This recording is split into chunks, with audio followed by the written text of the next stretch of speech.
Il est important de regarder les lignes directrices politiques où je me suis engagé, très clairement, à éliminer le gaz russe, et je reste bien entendu engagé sur ce point. C'est un impératif absolu. Nous avons réussi, mais nous voyons bien sûr qu'il y a des failles où nous devons être prudents et sur lesquelles nous devons travailler. Ce qui a changé en ces 100 jours, c'est le nouveau sens de l'urgence.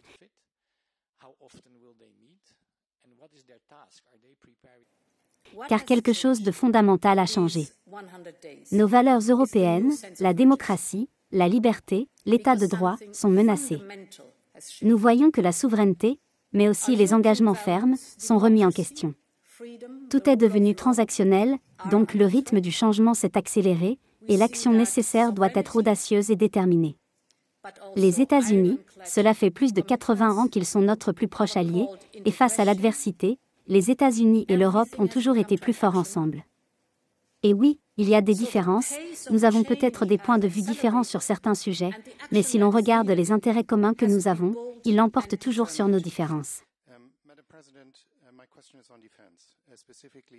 Donc, je pense qu'il est important que nous travaillions ensemble, nous aurons nos divergences, nous devrons les résoudre, mais nous devrons trouver des voies communes.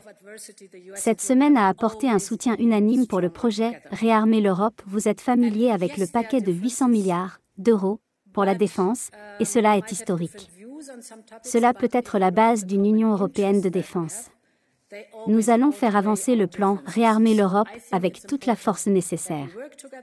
L'idée derrière cela est que nous devons libérer tout le potentiel face aux menaces concrètes. Vous fait penser que c'est encore un allié, d'où ça sort. Seconde question. This week brought unanimous support for Rearm Europe. You're familiar with the 800 billion package for defense. And that is historic. This can be the foundation of a European defense union. We will drive the Rearm Europe plan forward with full force. The idea behind it is we must unleash the full potential in the face of concrete threats. President Costa said that there should be no taboos.